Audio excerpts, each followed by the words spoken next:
स्वागत है आपका इंडिया न्यूज में। आपके साथ मैं हूं राजीव शर्मा। इंडिया न्यूज आपके लिए दुनिया का सबसे तेज बुलेटिन न्यूज ट्रिपल टू लेकर आया है। सिर्फ 22 मिनट में दुनिया की 222 खबरें। जी हां, बस सिर्फ 22 मिनट आप बने रहिए हमारे साथ। यकीन मानिए पूरी दुनिया की एक एक खबर आपके पास होगी।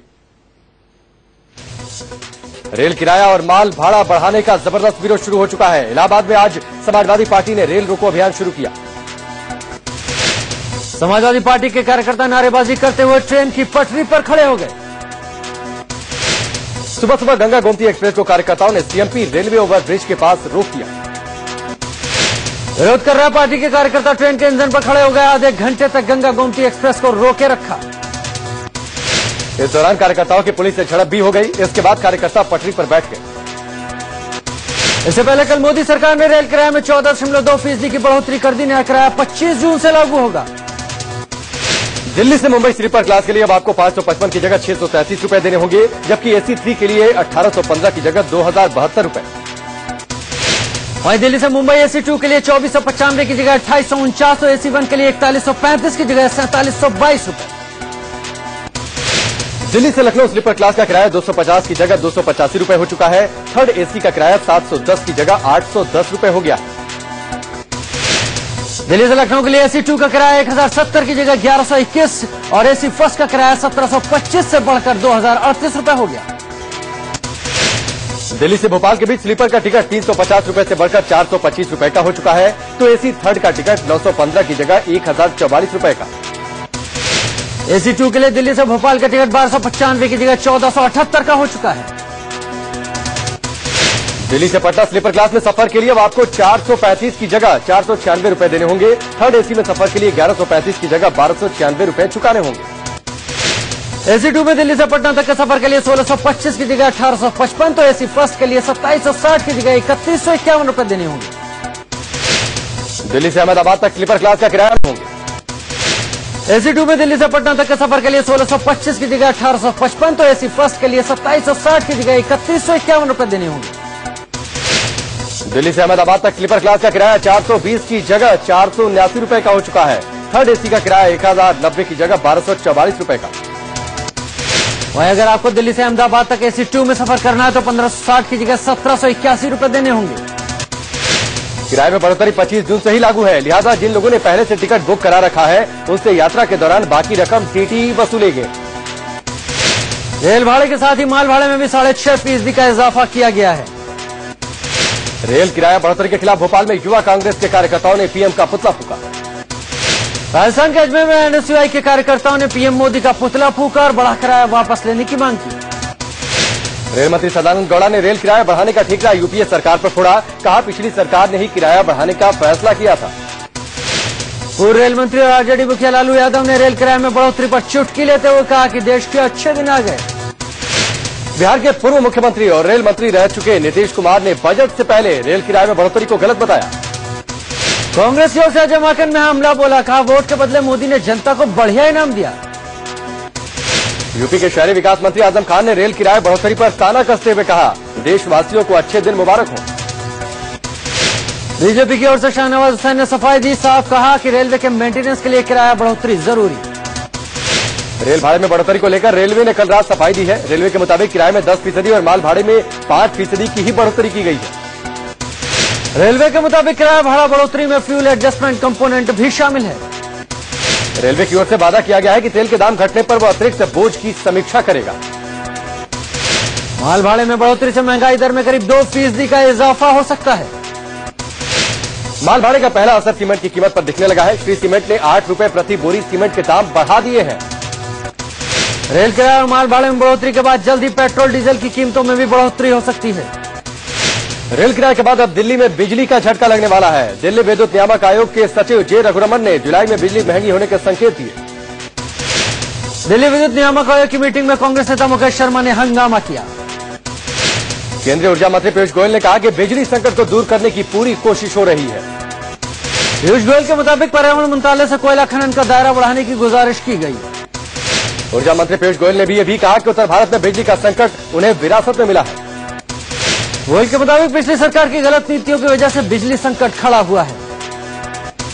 पीयूष गोयल ने कल पावर कंपनियों के मालिकों के साथ बैठक की, जिसमें अनिल अंबानी, गौतम अडानी, नवीन जिंदल जैसे उद्योगपति मौजूद थे। दिल्ली के कई इलाकों में आज भी पानी की किल्लत का सामना करना पड़ सकता है। किलोकरी मेन पाइपलाइन में मरम्मत के चलते कई इलाकों में पानी की सप्लाई कम या नहीं आ रही है। जहां मस्जिद, चांदनी चौक, दरियागंज, कश्मीरी गेट, मोरी गेट, रामलीला मैदान के आसपास के इलाकों में किल्लत है, वहीं greater Kailash, Malviya Nagar, south x में भी पानी कम। इराक में बंधक संकट पर प्रधानमंत्री नरेंद्र मोदी ने कल हाई लेवल मीटिंग की।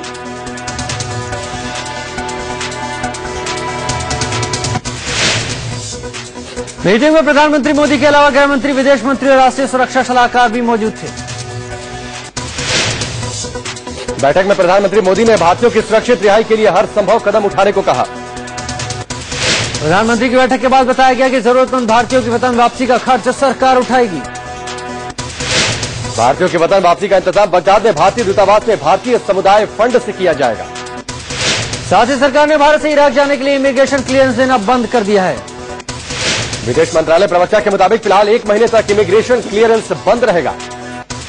इराक से भारतीयों की वापसी के लिए मोदी सरकार ने इराक को वीजा इंतजामों में कुछ रियायतों के लिए राजी कर लिया। नई वीजा नीति के मुताबिक लोगों को अब उस शहर से वापसी नहीं करनी होगी जहां से वो इराक में दाखिल हुए थे। इराक में अगवा 40 भारतीयों में से एक के भागने में कामयाब होने की खबर है। हालांकि सुरक्षा कारणों का हवाला देते हुए विदेश मंत्रालय ने इस बारे में ज्यादा जानकारी देने से इनकार कर दिया। इराक के बैजी से 8 भारतीयों को बगदाद के रास्ते भारत लाया जा रहा है। ये सभी भारतीय कंपनी लैंको की एक परियोजना में काम कर रहे थे। विदेश मंत्रालय के मुताबिक इराक में फंसी 46 भारतीय नर्सों से भी संपर्क में है भारतीय दूतावास। विदेश मंत्रालय के मुताबिक जिस हॉस्पिटल में नर्सें फंसी है वहां बिजली, पानी और भोजन उपलब्ध है। साथ ही इराक में फंसे 16 भारतीयों को भी सुरक्षित निकाला गया है। इराक में बिगड़े हालात के बीच 6 लोग गुरुवार रात भारत लौट आए। पंजाब के गुरदासपुर के लोग इराक में मजदूरी करने गए थे लेकिन हिंसा के बीच फंस गए। गोरखपुर के 2 युवक भी इराक में फंसे हैं। इन्होंने फोन पर अपने घर पर खबर दी कि उन्हें अगवा किया गया है। इराक में जारी संकट का असर तेल की कीमतों पर पड़ना तय माना जा रहा है कि पेट्रोल की कीमतों में 2 रुपए की बढ़ोतरी हो सकती है। इराक में ISIS के आतंकियों और इराकी सुरक्षा बलों के बीच संघर्ष जारी है। ईरान ने आतंकियों से लड़ने के लिए इराक में सेना न भेजने के अमेरिकी राष्ट्रपति के बयान की आलोचना की है। ईरान ने कहा है कि आतंकियों पर कार्रवाई की मांग को अनदेखा कर ओबामा ने साफ कर दिया कि अमेरिका आतंकवाद के खिलाफ लड़ाई को लेकर गंभीर नहीं। दिल्ली समेत पूरे देश में बीजेपी दफ्तर आतंकियों के निशाने पर हैं। इंटेलिजेंस ब्यूरो ने इस बाबत हमले का अलर्ट जारी किया है। पहले भी बीजेपी दफ्तर पर आतंकी हमले की आशंका जताई जा चुकी है। आतंकी संगठन इंडियन मुजाहिदीन के आतंकी दिल्ली को दहलाने की साजिश में जुटे हुए हैं। NIA के मुताबिक पटना ब्लास्ट के मास्टरमाइंड हैदर अली ने पूछताछ में दिल्ली में हमले के प्लान का खुलासा किया। NIA के अलर्ट के मुताबिक आतंकियों ने हमले के लिए दिल्ली में इंडिया गेट समेत 6 ठिकानों की रेकी की है। आतंकी हैदर अली के गुर्गों ने Qutub Minar, lotus temple, Anand Vihar railway station का भी मुआयना किया है। मुंबई भी इंडियन मुजाहिदीन के निशाने पर है। जम्मू कश्मीर के कुलगाम में लश्कर के आतंकी अबू हंजाला को गिरफ्तार किया गया। पाकिस्तानी आतंकी 2 साल से बंद। अबू मोस्ट वांटेड लश्कर आतंकी अबू कासिम का खास है।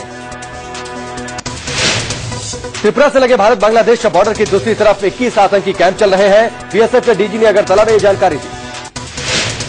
डीजी के मुताबिक बांग्लादेश बॉर्डर गार्ड इन कैंप को ध्वस्त करने में बीएसएफ की मदद कर रहे हैं। झारखंड के बोकारो में दामोदर नदी की तेज धारा में शुक्रवार शाम 3 बजे से फंसे 10 बच्चों की जान बचा ली गई है। देर रात 11:52 पर स्थानीय लोगों और गोताखोरों की मदद से सभी को बाहर निकाला गया। कल तेनुघाट डैम का फाटक खोले जाने से नदी का जलस्तर अचानक बढ़ गया था, जिससे ये बच्चे नदी में फंस गए थे। दिल्ली में 29 साल की एक लड़की ने अपने बॉयफ्रेंड पर रेप का आरोप लगाया है। लड़की ने आरोप लगाया कि बॉयफ्रेंड ने उसके चाचा को बंधक बनाया, फिर उसके साथ रेप किया। दिल्ली के मंदिर मार्ग थाने में मारपीट और रेप का मामला दर्ज हुआ है। महाराष्ट्र के अमरावती में इंजीनियरिंग की छात्रा के साथ गैंगरेप का मामला सामने आया है। पुलिस ने गैंगरेप के 2 आरोपियों को गिरफ्तार कर लिया है। दिल्ली के न्यू अशोकनगर थाने में एक लड़की ने अपने ही दोस्त पर शादी का झांसा देकर रेप का मुकदमा दर्ज कराया। पीड़ित लड़की और आरोपी दोनों एक ही कंपनी में काम करते हैं। राजस्थान के अजमेर में सीआरपीएफ के एक जवान पर एक 8 साल की लड़की के रेप का आरोप लगा है। पीड़ित बच्ची मानसिक रूप से कमजोर बताई जा रही है। मुजफ्फरनगर की एक रेप पीड़ित ने इंसाफ के लिए मेरठ आईजी के पास गुहार लगाई। महिला का आरोप है कि समाजवादी पार्टी से जुड़े दबंगों ने उसके पति को बंधक बनाकर उसके साथ गैंगरेप किया। बिहार के शेखपुरा में 30 साल की एक महिला का अश्लील वीडियो बनाकर फेसबुक पर डालने का मामला सामने आया है। पीड़िता की शिकायत के बाद पुलिस ने मामला दर्ज कर लिया। किसी की गिरफ्तारी नहीं हुई है। रेप के आरोपों में घिरे केंद्रीय मंत्री निहाल चंद मेघवाल ने गृह मंत्री राजनाथ सिंह से मुलाकात की। सूत्रों से खबर है कि राजनाथ ने मेघवाल को भरोसा दिलाया कि सरकार और पार्टी उनके साथ है। सूत्रों से खबर यह भी है कि राजनाथ ने मेघवाल से कहा है कि वो मीडिया से बात न करें और उनके समर्थक मीडिया पर हमलावर न हो। दिल्ली में गृह मंत्री राजनाथ सिंह के घर के बाहर कल यूपीएससी की परीक्षा देने वाले छात्र छात्राओं ने प्रदर्शन किया।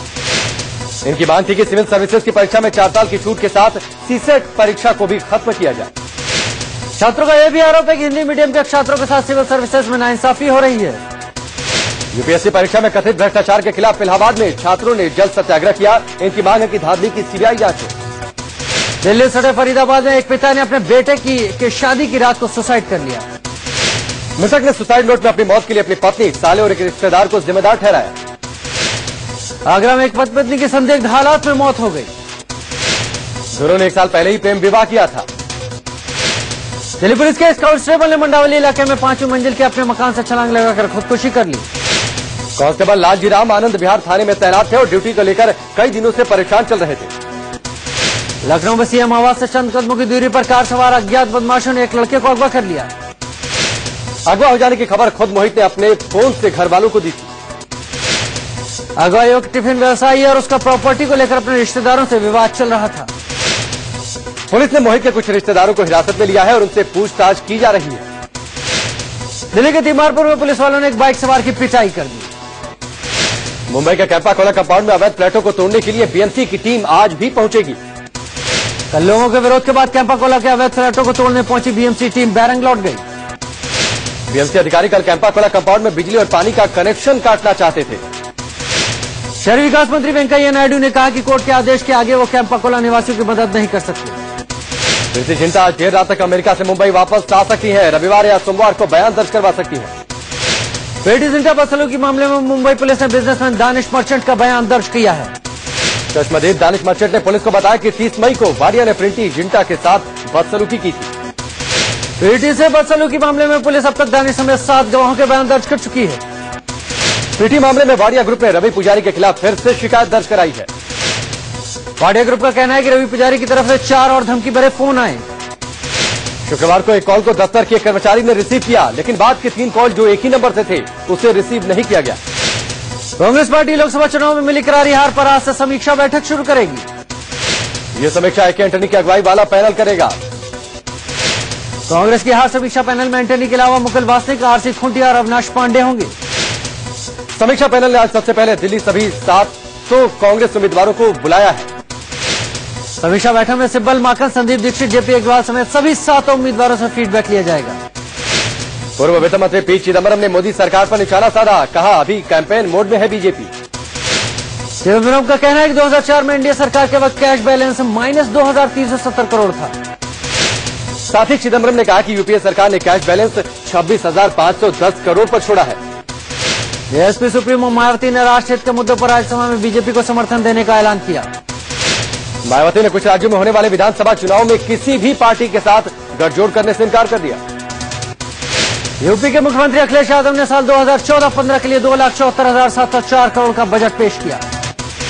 अखिलेश सरकार की फ्लैगशिप योजनाओं जैसे कन्या विद्याधन, लैपटॉप योजना और बेरोजगारी भत्ता योजना का बजट में जिक्र नहीं है। अखिलेश सरकार ने बजट का 40% हिस्सा शिक्षा, सड़क, पानी और बिजली पर खर्च करने का फैसला किया। इंदिरा आवासों के लिए 1800 करोड़ और लोहिया गांवों के लिए 1500 करोड़ दिए गए हैं। बजट में आगरा और लखनऊ में आईटी सिटी को हरी झंडी दे दी गई। सहकारी चीनी मिलों के बकाया भुगतान के लिए 400 करोड़ दिए गए हैं। महाराष्ट्र में नए सीएम पर सरगर्मी तेज हो गई है। महाराष्ट्र के मुख्यमंत्री पृथ्वीराज चव्हाण अपने पद पर रहेंगे या बदले जाएंगे, इसका फैसला सोनिया गांधी ने ए के एंटनी और गुलाम नबी आजाद पर छोड़ दिया है। ए के एंटनी और गुलाम नबी आजाद सोमवार को मुंबई में कांग्रेस विधायकों के साथ बैठक करेंगे। उसके बाद रिपोर्ट आलाकमान को सौंपेंगे। कांग्रेस सूत्रों के मुताबिक एनसीपी सुप्रीमो शरद पवार ने सोनिया गांधी से कहा कि अगर चुनाव से पहले मुख्यमंत्री नहीं बदला गया तो चुनाव में हार निश्चित है। उधर शरद पवार ने सोनिया गांधी के प्रस्ताव को खारिज करते हुए कहा कि वो मुख्यमंत्री नहीं बनना चाहते। सूत्रों के मुताबिक सोनिया गांधी ने मीटिंग में शरद पवार को उनके नेतृत्व में महाराष्ट्र में विधानसभा चुनाव लड़ने का सुझाव दिया था। हिंदी में ही कामकाज करने के गृह मंत्रालय के आदेश का जम्मू कश्मीर के मुख्यमंत्री उमर अब्दुल्ला ने विरोध किया। उमर अब्दुल्ला का कहना है कि देश में एक भाषा नहीं थोपी जा सकती। तमिलनाडु की मुख्यमंत्री जयललिता ने भी हिंदी में कामकाज करने के आदेश का विरोध किया है। जयललिता ने प्रधानमंत्री नरेंद्र मोदी को चिट्ठी लिखा, इस आदेश को बदलने की मांग की है। बीजेपी ने सरकार के आदेश का स्वागत किया है। एनपी का कहना है कि हिंदी को प्रोत्साहन का मतलब अंग्रेजी या किसी दूसरी भाषा का अपमान नहीं है। वहीं हिंदी को लेकर केंद्र ने सफाई दी है। गृह मंत्रालय ने कहा है कि यह आदेश हिंदी भाषी राज्यों के लिए है और यूपीए सरकार के वक्त का है। ओडिशा विधानसभा में हिंदी पर लगी पाबंदी हटा ली गई है। विरोध होने के बाद विधानसभा अध्यक्ष ने सफाई दी कि अनुवादक नहीं होने से सिर्फ उड़िया और अंग्रेजी में बोलने को कहा गया था। दिल्ली में माथे पर बिंदी लगाने वाली महिलाओं को पेंशन नहीं मिली। इन औरतों की फोटो के माथे पर बिंदी लगी है। विभाग ने इन्हें बेसहारा मानने से इनकार किया। गुजरात के जूनागढ़ में बीते 3 दिनों में 3 शेरों की मौत से हड़कंप मच गया। एनजीओ की तरफ से वन विभाग पर आरोप लगा है कि शेरों की मौत की वजह जानने की बजाय विभाग ने शेरों के शव जला दिए। पश्चिम बंगाल में अलीपुरद्वार 20वां जिला होगा।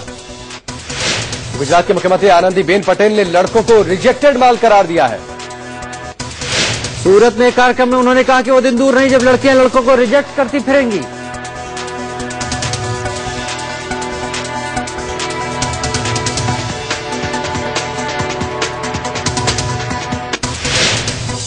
आम आदमी पार्टी के संयोजक अरविंद केजरीवाल को किराए का घर मिल चुका है। केजरीवाल के नए घर का पता होगा 4B Flagstaff road civil lines.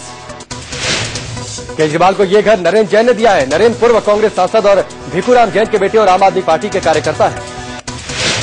Delhi police के एक एसएचओ को पीएम मोदी की सुरक्षा व्यवस्था को धक्का बताने के आरोप में लाइन हाजिर कर दिया गया। आरोप है कि एसएचओ नीरज कुमार ने न सिर्फ पीएम का सुरक्षा घेरा तोड़ा बल्कि ड्यूटी पर तैनात अधिकारियों के साथ बहस भी की।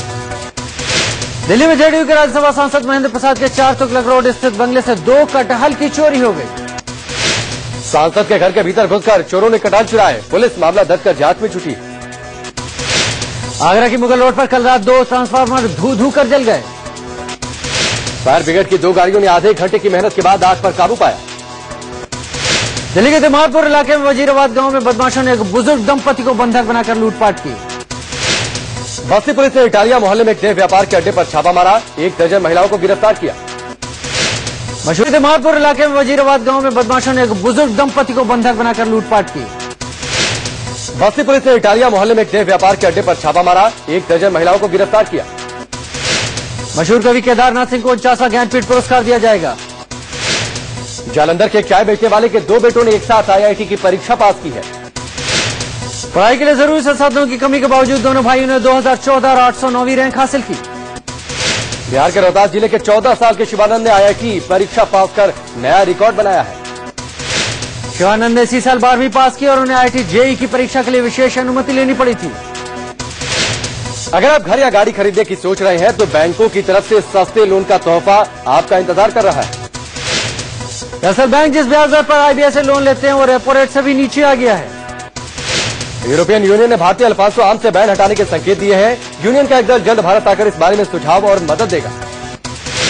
भारत में करोड़पतियों की संख्या पिछले साल की तुलना में 3,000 से बढ़कर 1,56,000 हो गई है।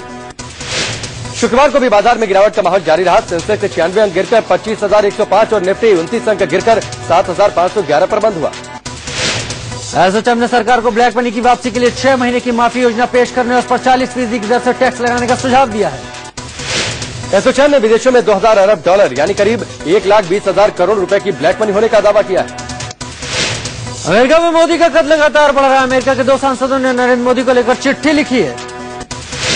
सांसदों ने ओबामा से मांग की है कि अमेरिकी यात्रा के दौरान नरेंद्र मोदी अमेरिकी कांग्रेस के दोनों सदनों को संयुक्त रूप से संबोधित करें। रूस और अमेरिकी राष्ट्रपतियों की जल्द ही बैठक हो सकती है। अमेरिका और रूस के बीच यूक्रेन और सीरिया को लेकर संबंध बिगड़े हुए हैं। अमेरिका सीरिया सरकार को रूस के समर्थन से नाराज है। पाकिस्तान में भी बंदाई जैसी घटना सामने आई है। यूएनएचआरसी की एक रिपोर्ट में कहा गया है कि इस समय दुनिया में दूसरे विश्व युद्ध के बाद सबसे ज्यादा शरणार्थियों की संख्या बढ़ गई है। सीरिया, सूडान और अफ्रीका में संघर्ष की वजह से शरणार्थियों की संख्या 5 करोड़ 12 लाख पहुंच गई। पाकिस्तान ने अफगानिस्तान से तहरीक तालिबान प्रमुख मुल्ला फजतुल्ला का प्रत्यर्पण करने को कहा है। अमेरिकी राष्ट्रपति ओबामा आइसक्रीम पार्लर में काम कर चुके हैं। उनकी पत्नी ने यह बात एक इंटरव्यू में बताई।